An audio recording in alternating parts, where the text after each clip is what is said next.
Hello friends, welcome to my channel. मेरे channel पर आपको गर्ल्स और वुमेन्स टॉक पर वीडियोस देखने को मिलेंगी और इससे अलग भी आपको काफ़ी वीडियोस देखने को मिलेंगी। तो आज हम बात करेंगे वुमेन्स टॉपिक पर। दोस्तों, औरत का नाम लेते ही सबसे पहले हमारे माइंड में अपनी माँ का चेहरा नजर आता है। उसके आगे सब कुछ फीका लगता है, क्योंकि माँ तो माँ होती है ना। दोस्तों, माँ अपने बच्चों के लिए क्या नहीं करती। जान से भी ज्यादा प्यारा होता है हर माँ को अपना बच्चा। हर माँ अपने बच्चों को हर खुशी देना चाहती है, उसका हर तरह से ख्याल रखती है, कभी उदास नहीं होने देती। हाँ, कभी डांट भी देती है, लेकिन फिर अंदर ही अंदर वो बहुत दुखी होती है कि मैंने इसको क्यों डांट दिया। अक्सर देखने को मिलता है कि जब माँ का बेटा जिम्मेवार बन जाता है, कमाने लगता है, तब उसे अपनी माँ को रोटी तक खिलाना मुश्किल लगता है। और कई फैमिलीज में ऐसा भी होता है कि बेटा अपनी माँ को अनाथ आश्रम छोड़ देता है, और कोई बेटा अपने देश से बाहर जॉब के लिए जाता है तो वो भी ऐसा कर लेता है, ये सोचकर कि अनाथ आश्रम में रहेगी तो उसका ध्यान रखा जाएगा। और ऐसा करके बेटा सोचता है कि मैंने सही किया है। बूढ़े माँ बाप तो घर में अच्छे ही नहीं लगते, और कुछ बच्चे तो इतना सब सोचने के लिए भी अपना टाइम खराब नहीं करते हैं। तो दोस्तों, ऐसी ही एक स्टोरी मैं आपको बताती हूँ कि एक फैमिली हंसी खुशी रहती है। बेटा बहुत ज्यादा ग्रेजुएट होता है, वो भी अपनी माँ की बदौलत। माँ बेटा बहू बहुत ही मस्त सी लाइफ जी रहे होते हैं। एक दिन बेटे को फोन कॉल पर किसी देश से बहुत ही बढ़िया जॉब का ऑफर मिलता है। उसकी खुशी का ठिकाना नहीं होता। वो तुरंत अपनी माँ से कहता है कि माँ, अब मैं बहुत आगे जाऊंगा। माँ भी बहुत खुश होती है।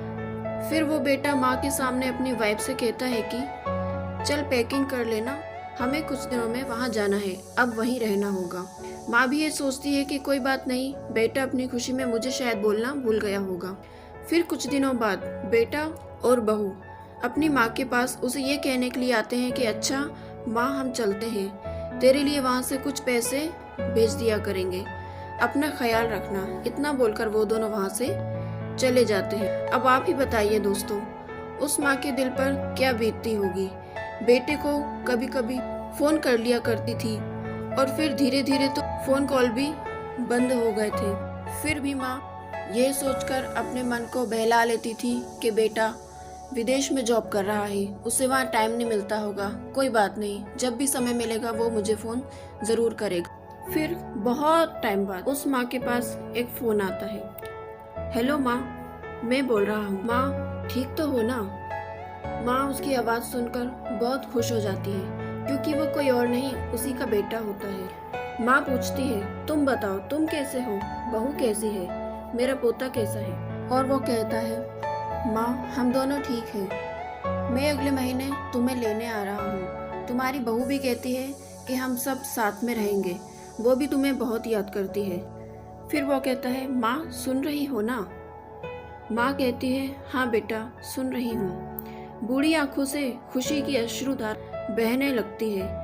बेटा और बहू का प्यार नस नस में दौड़ने लगता है। उसके बेटे की आने की खबर मोहल्ले भर में दौड़ दौड़ कर सुनाती है। सभी खुश होते हैं कि चलो बुढ़ापा चैन से और बेटे बहू के साथ गुजर जाएगा इसका। उसका बेटा फिर आया था, पर वो अकेला ही आया था। उसने कहा कि माँ, हमें जल्दी ही वापस जाना है, इसलिए जो भी रुपए पैसे किसी से लेने हो वो लेकर रख लो, और तब तक मैं किसी प्रॉपर्टी डीलर से मकान की बात करता हूँ।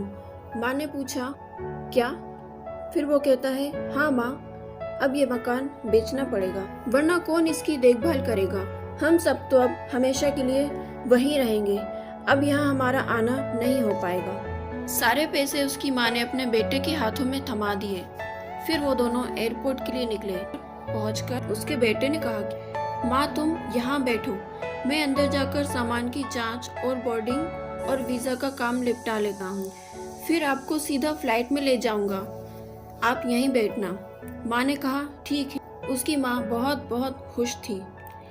माँ जी, किससे मिलना है? एक कर्मचारी ने उसे पूछा। माँ ने कहा, मेरा बेटा अंदर गया था टिकट लेने, पर वो अभी तक बाहर नहीं आया है। वो मुझे इस फ्लाइट से ले जाने के लिए यहाँ लेकर आया है।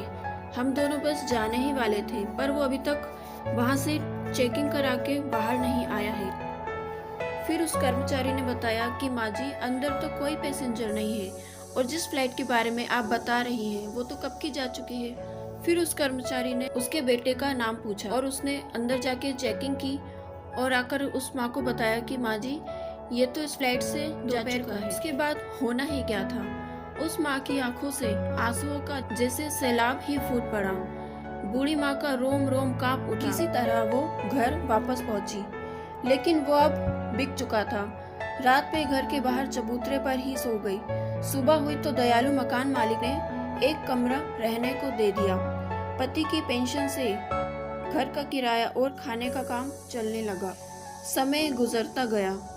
एक दिन मकान मालिक ने माँ से पूछा, माँ जी, क्यों नहीं अपने किसी रिश्तेदार के यहाँ चली जाती? कब तक अकेली रहोगी? आपकी देखभाल यहाँ पर कौन करेगा? फिर उस माँ ने कहा, हाँ मैं चली तो जाऊँ, लेकिन कल को अगर मेरा बेटा यहाँ वापस आया तो मैं उसे नहीं मिलूंगी, फिर उसका ख्याल कौन रखेगा?